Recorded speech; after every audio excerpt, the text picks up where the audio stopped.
Assalamualaikum warahmatullahi wabarakatuh. Saya Rizka Novitasari, NIM 17.10128. Di sini mempresentasikan materi tentang sistem perencanaan pembangunan nasional.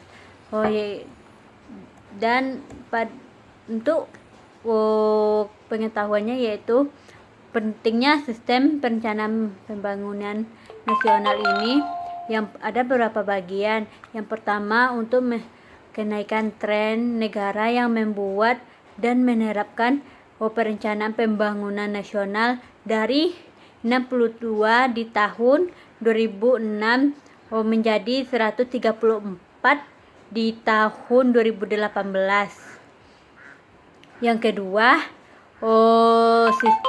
dalam sistem perencanaan pembangunan kita dapat membangun institusi sumber daya, mengatur kapasitas sampai ke manajemen.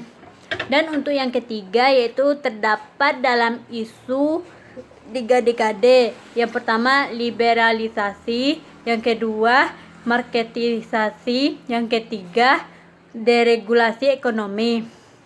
Yang keempat yaitu untuk menunjukkan keberhasilan pada beberapa aspek dan kesenjangan tetap tinggi dan menjadi pekerjaan untuk melakukan sesuatu. Yang kelima, untuk beradaptasi kepada agenda pembangunan yang dinamis menjadi SDGs yang lebih didorong oleh aktor-aktor lokal.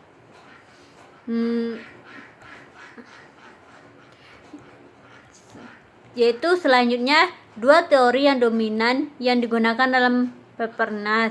Yang pertama, rasionalitas linear. Jadi bagiannya yaitu ada 3.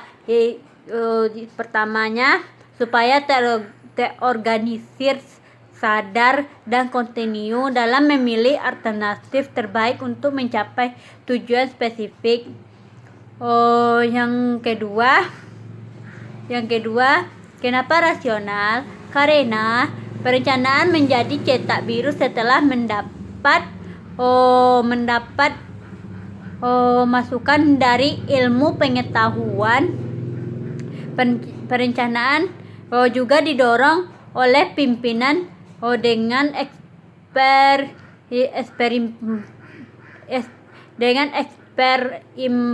imparsial yang memiliki akses kepada seluruh dan kapasitas lain yang diperlukan. Yang ketiga yaitu terdapat kesepakatan terkait tujuan membangun yang sudah didefinisikan dan dipahami secara efisien dari para intelektual, profesional, dan para elit yang kapasitas untuk mengaplikasikan yang terbaik.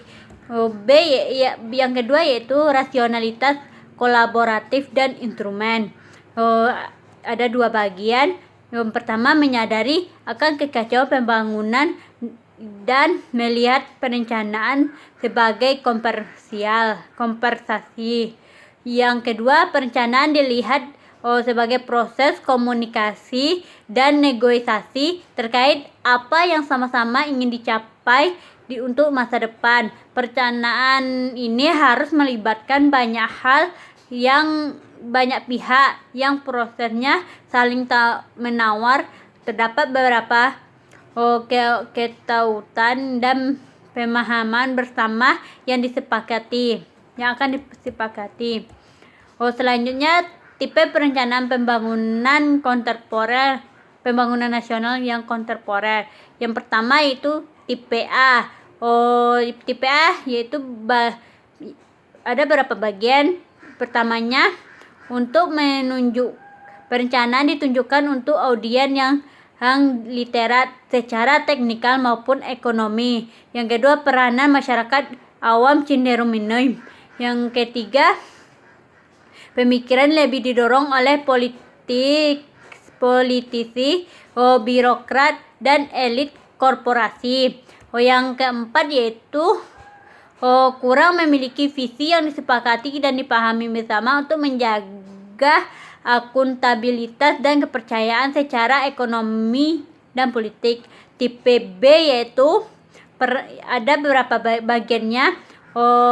Pertama, peranan konsensus sosial terkait nilai dan aksi. Yang kedua, konsultasi sosial lebih luas dalam menentukan nilai dan prioritas nasional. Yang ketiga, jika terdapat dokumen cenderung mudah diakses ke publik. Yang keempat, untuk menyeimbangkan kebutuhan ekonomi dan sosial. Oleh karena itu perencanaan tipe ini lebih mengejar ke pertumbuhan yang inklusif. Selanjutnya tipe C. Tipe C juga ada 4 bagian. Yang pertama, persis seperti tipe A. Kelebihannya untuk memiliki kompetisi yang jauh di bawahnya. Yang keduanya itu mengumpulkan bukti cenderung kurang karena minimnya kapabilitas. Yang ketiga, minim konsultasi publik, biasanya seperti klien sepihak. Yang selanjutnya, tren dari sistem tipe ini cenderung mengalami defisit ekonomi dan politik. Selanjutnya, terakhir tipe D. Tipe D ada beberapa bagian. Yang pertama yaitu hampir persis seperti tipe B, namun kapabilitas untuk menentukan prioritas kurang. Nah, yang kedua yaitu kurang pengalaman dalam menjalankan demokrat yang lebih dewasa dan maju. Yang ketiga, analisis cenderung tidak koheren. Baiklah, sekian yang dapat saya presentasikan. Terima kasih. Assalamualaikum warahmatullahi wabarakatuh.